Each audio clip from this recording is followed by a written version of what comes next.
Secret friends, unite!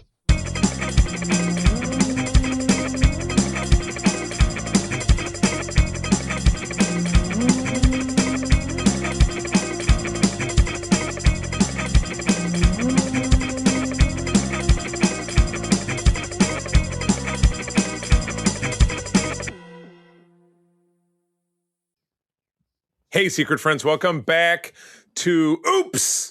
All Thunderdome. This is our topic-based show. We pared down to the good stuff, and we're talking about just one single solitary thing, which is a movie this week, because, of course, we are in the summer movie season. And my God, is my summer movie bracket just getting destroyed by the fact that Mando crapped the bed and all these Zennial kids love Backrooms and Obsession is it. Honey, we haven't even gone to see both of those. I'm joined by April and Kurt, by the way. I know, yes. Hello. We do need to see what the children are doing.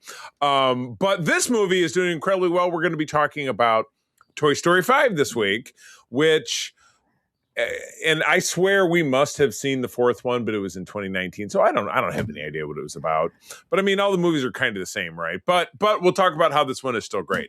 So again, I'm Charlie, joined by my lovely wife, April, and my agent, Kurt, who finds me all these great interviews that we have over on the Spotlight. But yeah, we're going to get into talking about this. But first and foremost, always love to give some love and respect. There's even one on the call here to the wonderful people in our Secret Friends Unite Patreon over at patreon.com/secretfriendsunite. April and I had the pleasure of being at Trek Long Island in Hauppauge, New York, just a couple of weekends ago, where we were signing people up for the free version of our Patreon. That's a great way to just keep track of what we're publishing. But if you move forward and take the full breadth of it for as little as $2 a month, you do get great exclusive programming. All of our shows come out early there, and an exclusive channel on our Discord as well. So we would love to have you, regardless of, even if it's just a free version, just so you can keep track of the 4 great shows that we produce on a weekly and bi-weekly basis here on Secret Friends Unite. So again, patreon.com/secretfriendsunite is where you find us. Okay, Toy Story 5, or I was listening to one of my favorite podcasts, which is the Australian Weekly Planet today, and they always have great little weird side names for stuff. They called it Toys 5 Story. So I'm going to go with that. Toys 5. Nobody's smiling. Let's not. Okay, fine. I have been overruled. But it was April's idea to start this with talking about what our Toy Story story personally is. I know April, so I'm going to let Kurt go first. Kurt, what was your introduction to the Toy Story averse back in 1995 or maybe later? You know, honestly, if memory serves, I think I saw it at MSU. They used to have movies, not the movie channel. Yeah, they had the movie channel, but they would show movies on the big screen during the weekends. Oh, okay. Yeah, I figure I must have seen one. Yeah. You know what movie I saw 100,000 times on that campus channel that I'll never forget? Jack Nicholson in Wolf, 1994. Yeah. Oh my God. I know every line of it. I know every frame shot. I saw it 100 million times. And just to give you some useless trivia about number 1, the future creator of Buffy the Vampire Slayer, Joss Whedon, wrote Toy Story 1. I had no idea.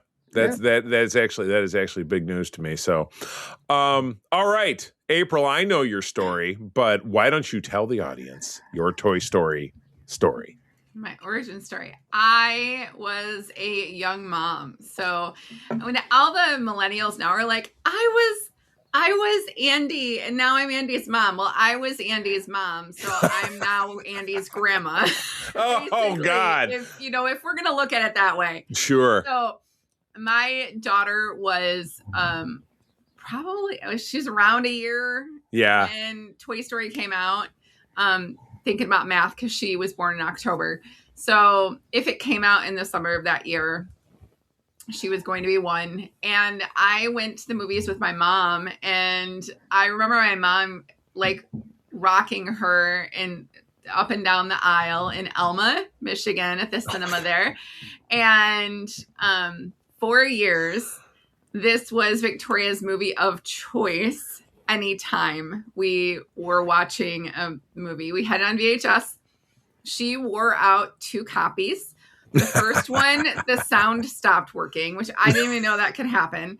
And then the other one, the video was corrupted. So we had 2 new VHS tapes, one for my house and one for my mom's house, because we visited quite often. Oh my gosh. So yes, I was well versed in Toy Story. Your kid has good taste. Yeah. As much as I am well versed in Jack Nicholson's Wolf. There you go. Well, we're talking about Toy Story 5. So that was 1995. Now we're in 2026. 95. And what's that? What did I say? 85. It was 95. 95. God, 80. God, that would be horrible. Can you imagine how bad? And it's funny you should mention that, because the first CGI anything came out in either 85 or 86. It was like called Young Sherlock Holmes or something. It was just him as a stained glass window. You know, like a figure as a stained glass window. Are you familiar with this? Yeah. I'm not making this up, am I? Okay, yeah. Good. No, you're not. So that's funny that I should make that. But anyway, Toy Story 5 is a 2026 American animated adventure comedy produced by Pixar Studios and Walt Disney, directed by Andy Stanton, who conceived the story and wrote the screenplay with Kenna Harris. It's the 5th main installment of Pixar's Toy Story films, and I'm sure there have been 1,000 direct-to-video. There's probably a show at some point. So, like, there's been probably 1 million hours of Toy Story out there, video games and all that kind of stuff, comics or whatever, I don't know. But anyway, a direct sequel to Toy Story 4 from 2019, which, honey, I'm sure we saw it, but just because this was a continuation of the characters from that film, because in the third film, they handed Andy, who was the kid from the first one, was grown, or he was a teenager or whatever, and he sold his toys off, and it was the big tearjerker moment that brought the house down everywhere, as I recall. Is anybody remembering this? Yeah, I do. I do. Okay. So they are bringing back the heritage cast: Tom Hanks, Tim Allen, Joan Cusack, who really takes the lead in this film, which I think is awesome. Joined by, and this took me a minute to figure it out, Conan O'Brien, Scarlett Spears, Greta Lee, who was unfortunately in that Tron movie last year, and a couple of other people, plus Craig Robinson. So who's a comic I love. That's a name I'll pick out there. This is set 2 years after the 4th film. You could have fooled me. Toy Story follows Jesse Cusack, Woody, Hanks, and Buzz Lightyear, Alan, my favorite part of the film, which I'll talk about in a moment. And as the other toys deal with the presence of Lily Pad, voiced by Greta Lee, a tablet, and the new favorite plaything of Bonnie, who is the little girl who's the human component of the film. Tom Hanks said in May of 2019 that Toy Story 4 was the final film of the franchise, but you can't see me because there's not video, but and I'll get to the budget in a little bit here. But I feel like there was some money thrown around that maybe changed Tom Hanks' mind. The possibility. Go ahead, Kurt, please. Yes, if I can just say this. Tom Hanks has said this in interviews. Voicing Woody is a massive responsibility, not just another gig. He stresses that every film in the Pixar franchise must be worthwhile, heavily scrutinized, and offer fresh, worthwhile themes. He views Toy Story as honest art that values friendships and deep connections. I love that. God, you know what? That man is truly a goddamn national treasure. There is no doubt about it. Tom Hanks is one of the best things we have going for the USA. Amen. That's in short supply these days. But anyway, somehow, he said the possibility of 5th film had not been ruled out. Development started in Feb of 2023. Hanks and Allen returned. Randy Newman came back to do the score because he's most famous for the You Got a Friend in Me from the first movie. And to put the cherry on top, Tay-Tay herself, Taylor Swift, contributing I love the number 1 single. The film came out a few days ago, but obviously the song's been out there. I Knew It, I Knew You to the soundtrack. The film premiered in Los Angeles on June 9 of 2026 and released on June 19, which was a few days ago at the time of recording. Like its predecessor, received positive reviews from critics who praised the visuals, voice performances, humor, and themes, although some question the script's quality and justification. Ouch. Justification. And again, let's go right back to me moving my fingers. Disney likes money. But speaking of money, here's some dollars and cents. The budget of this was $250 million, the most expensive animated film ever. I'm just always boggled in my imagination how animated films can be so expensive. I mean, yeah, I guess rows and rows of artists and the computer, the technological aspect of it and the length of it and stuff. But, if this, I mean, I guess like Avengers Endgame cost more than this, and that was also a lot of computer stuff. But then you had actors, people you had to pay. But regardless, as I said, this recording this on the Monday it came after, the domestic opening weekend is sitting at about 160 million, which is good for my movie league bracket because I believe I have this as number 2 or 3, and I think on a worldwide basis it's cracked over 300 million. So the budget is eclipsed. Now they get it back into earning the marketing, which is of course generally 2 or 2.5 times. So they need to hit about 750 total before the film starts to be profitable. By the numbers, 94% tomato meter on Rotten Tomatoes, so that's fantastic. Yes. And the audience sits at 95%. So that is, everybody's loving on this pretty much. Okay. We're going to get into talking about the movie. My Marquis of Queensberry rules, which has become a thing of movie reviews here. We go first. We talk non-spoilers.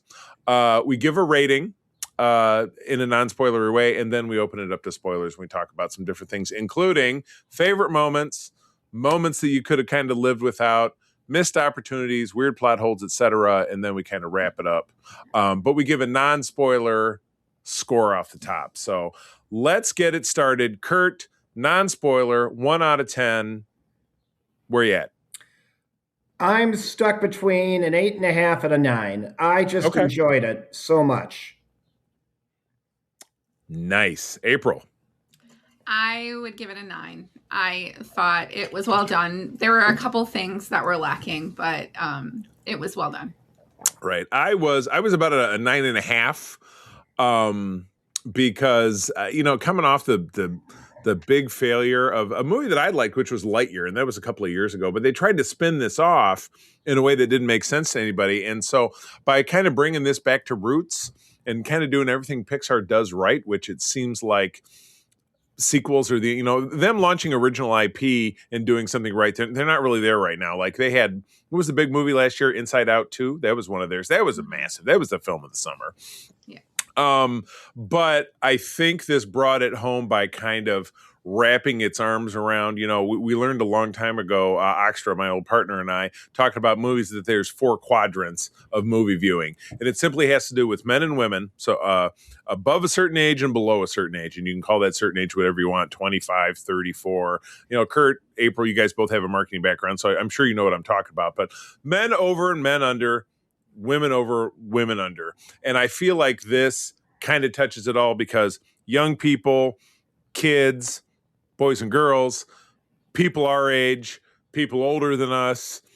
I think this is really kind of reaching out and touching everybody. So I mean, that's what it looked like in the theater. Just right. There. Yeah. We were there at one of the first showings, and it was us without children. There were lots of parents with children, and there were a couple people that were my daughter's age by themselves. One was sitting next to you, Charlie. She was by herself, and it was real weird. Victoria's age. She was sitting next to me, and there were 5 seats empty to the rest of her. I'm like, I'm thinking she's going to move over, right? The thing with movie theaters, I've really lost the desire to sit next to strangers. I don't know, but back in the old days, it was expected for that seat. I guess people. Kurt, what was your theater going experience like, kind of demographically speaking? It was the same. Yeah. It was the same. I saw it Saturday afternoon. I had everyone from, I would say, 5 to late 50s. Oh, wow. Yeah. When I was leaving, I saw grandparents with their grandkids. And I saw a lot of girls dressed up as Jessie. Oh, we didn't see any cosplayers. That's interesting. This one girl had her Jessie and Bullseye toys. Oh my God. So it was cute. It was cute. Yeah. And it appeals to all audiences. And that's very good. That's very good. That's how they really make the money. All right, let's take the caps off the guns here. Pop, pop. And talk about some favorite moments. April, talk to me about some of the things you loved about this film. Spoilers now, here at this minute mark. Yes. I loved getting more of Jessie's backstory. Like, we knew a little bit, but like her learning more and finding out that her owner named her daughter after her and all of these other things that we found out. I think that was really touching, and I really enjoyed that. And of course, I know you're going to talk about it, but the new Buzz Lightyear scenes, I thought that was a great way to interject the heavier story and then have it all come together at the end. Right. I did appreciate that. Kurt, how about something you loved? I enjoyed the army of buzzes when they were coming out of the lake or whatever. That was fun. That was funny. It was like Castaway. Yes. And speaking of which, I thought the opening scene was kind of a nod and a wink to Castaway, which starred Tom Hanks. And also, love that film. When you see like the eye open, and that was supposed to be a tribute to Lost. If you saw the TV show Lost, that's how it opens. The first scene, he opens his eye. Matthew Fox, looking up the sky, Oh my God, I didn't really think about it that way. I love that. I did, if I was to interject something, I'm like, it's amazing that these bargain basement toys are waterproof because they get doused several times. But you know what? But they're not bargain basement because they're like, they're top of the line, man. They're top of the line, but do you know, if I take my top of the line, if I have a brand new iPhone and throw it in the toilet, how top of the line is that going to be? That's all I'm saying. That's all I'm saying. They are pretty water resistant, but they're built to last. All right, I'm on my way to throw this in the toilet then. Don't do that. Please don't. But yeah, no, that was absolutely one of my favorite, because it just, everything that they did was cool. And Kurt, I didn't necessarily think about those homages to Tom Hanks. It's particularly Tom Hanks with Castaway, but then and you're right, that didn't need any more explanation. They made it very clear. Obviously, it was a cargo container that fell off a slow boat from China and smashed. And I do love, it was funny because I always love to know, like, oh gosh, where's this supposed to be set? Honey, didn't we figure out all the license plates said they were from like Tri-Cities? So it's kind of like Gotham, like all the license plates in Batman say they're from Gotham, which if you're aficionado of Batman, Gotham City is either in New Jersey or sometimes Maryland. Am I right, Kurt? Does this sound familiar to you? Maryland, no. I always thought Gotham was in New York, and it was kind of like flanked by the actual New York City on one side and Metropolis on the other. Right. Kind of like Grand Rapids from Detroit. It's like a 2 hour. Well, we at least know from now, and now we're getting off topic, but in the Superman film from last year, it is established that Metropolis is in Delaware because Lois had a plane on a car. But anyway. Okay. Did not know that. I mean, I like the fact that it's not like you had to be steeped in any kind of lore to know anything about this. So it was an easy slide in. But the topicality of the fact that everybody, all of us, and all of us on this podcast too, April, I'm just thinking to you because I look over and you're looking at Instagram. We're all stuck to our devices. Yeah. We're all stuck to our devices, and the kids get younger and younger. I didn't have this with my kids because they didn't live here full time, but I didn't think we had it. We had it a little bit with Nathaniel, April's son, my stepson. Although he's kind of a Luddite, he doesn't really love technology. But he wasn't all, But you see a regular kid, like kids out at a restaurant. Kurt, I'm sure you'll see this just being out, just looking at an iPad, or you got to send a kid with an iPad with headphones so they can be removed from reality and human interaction. I mean, it's the main theme of this film, and Bonnie, who's our main character, just can't, she's not wired that way. And she's not making friends that way, and neither is, I'm drawing a blank on the name of the other character. Horse Girl. Who is the other girl? Well, that's her screen name, and that's the whole film is about finding a way to bring the two of them together. But it's fantasy that kids play with toys like Kurt and I did with G.I. Joe and Transformers growing up, or April, you love and still love your Barbies. You can't quite see it on your screen, but you got some Barbies off to the side there, so you still collect. I know these are all the toys behind me, but it's a fantasy to think that things will ever go back that way. but it's inspiring to kind of see it in this context. So I enjoyed that very much. I enjoyed that very much indeed. So, any other great loves before we move on to a quasi-critical eye of things we'd love to see different? I really enjoyed how Jesse was spying on those twins who were on their pads, and all these toys popped up, and one of them was an obvious nod and a wink to the Transformers. Right. That was The poor one who was buried, and I used to have one of these for my kid, one of those clamshell sandbox things. When it was like, ah! No, what I enjoyed about it too is it was so right. I mean, that's how kids play today. They're Right. glued to their screens, Right. but it didn't come off as preachy. Yeah. No, I And agree. that's, they had the social commentary aspect, but it didn't come off as preachy. And I thought that was very deftly done.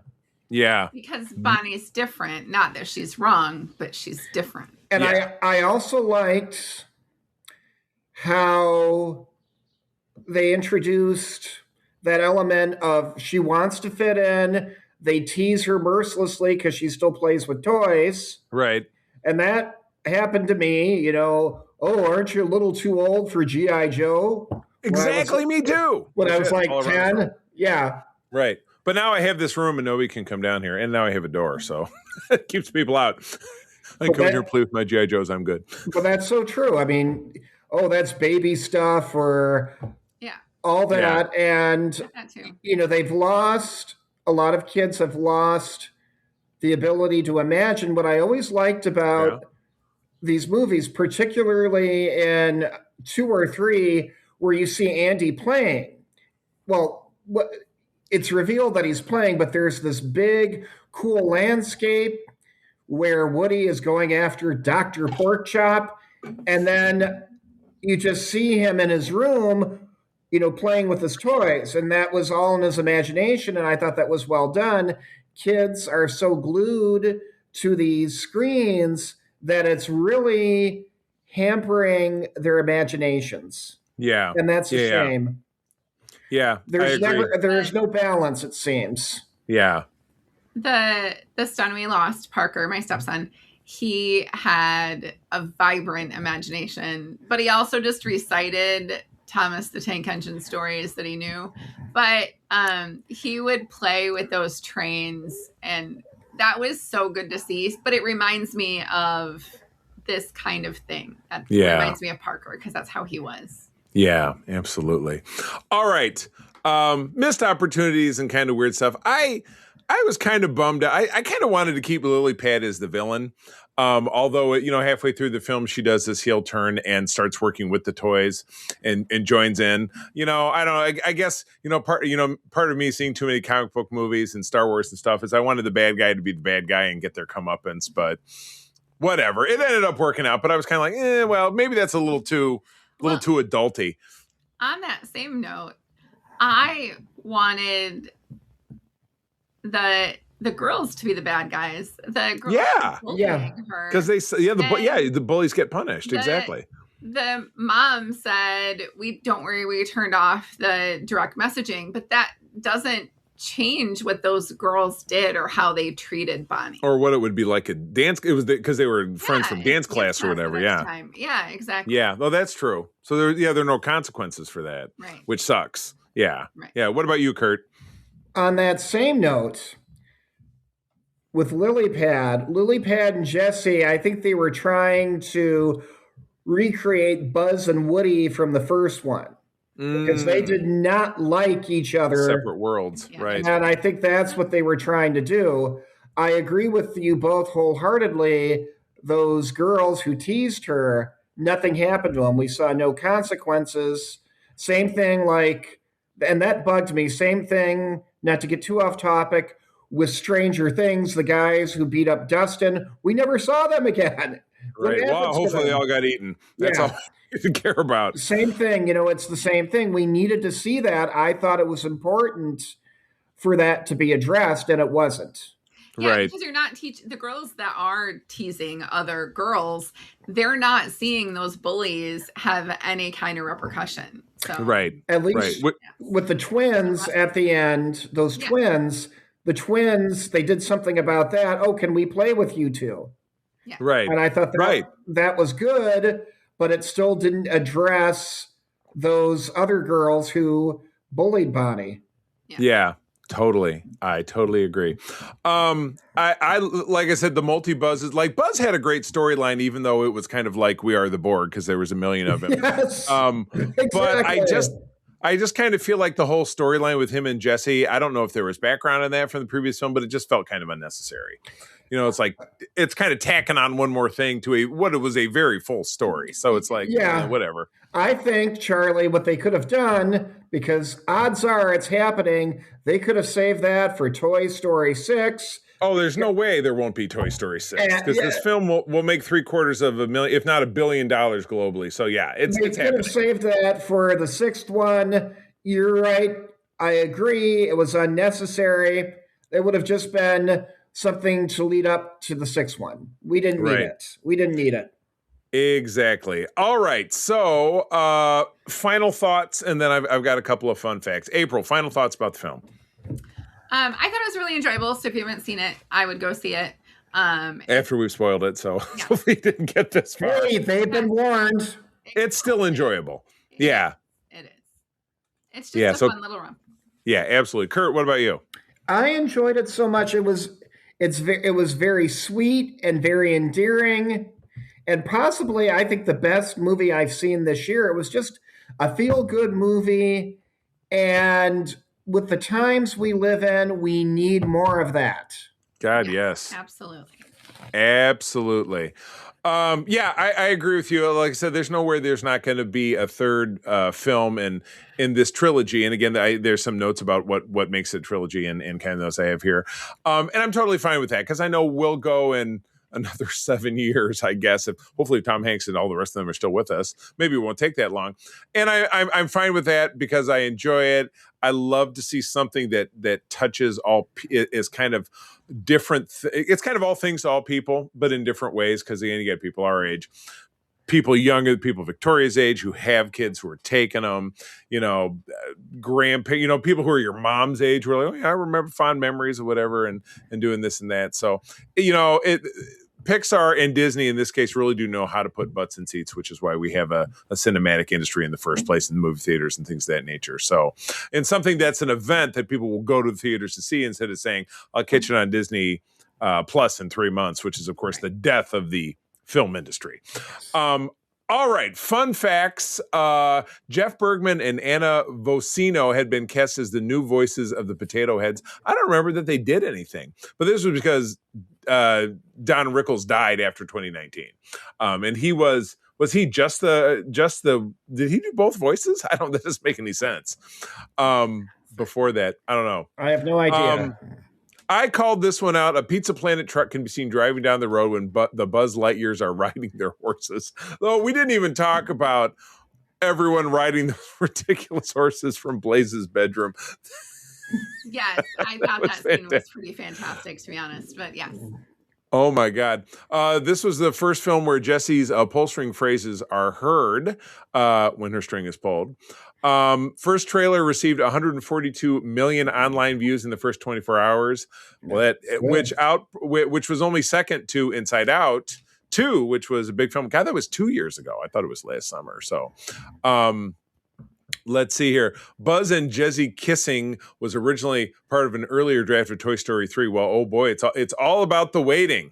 My goodness.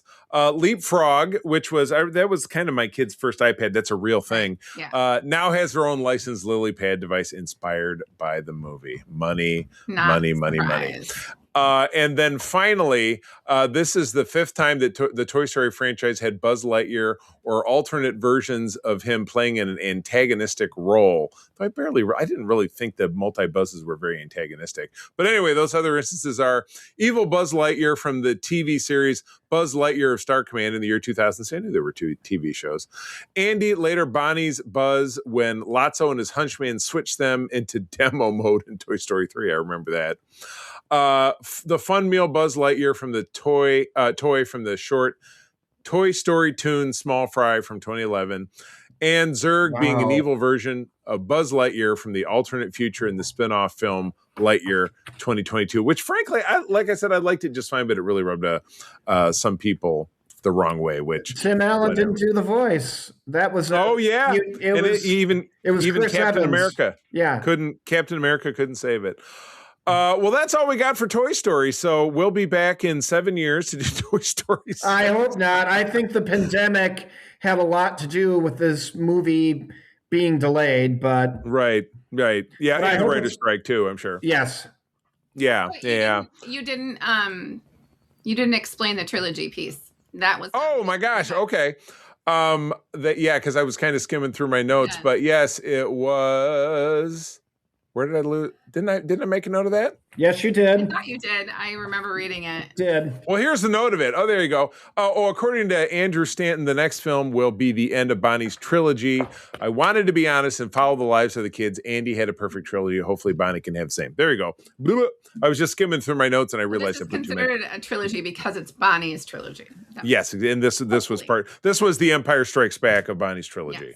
Yes. So this was the middle chapter. This was the Temple of Doom, because we all know that Indiana So next Jones we're gonna is a get- trilogy. So then we're gonna get A an trilogy. older Bonnie. Thank you. We're gonna get Amen. these toys. Oh, Yeah, exactly. Yeah, same beat. So another tearjerker in the next one. absolutely. All right. Well, we'll be back next week to talk about Supergirl. Kurt, no room for you on that one. Sorry, I already had somebody else. No worries. But Kurt, where do people find you out there if they want to talk about loving Toy Story or the other things you specialize Yes, in, which is the history of Marvel Comics?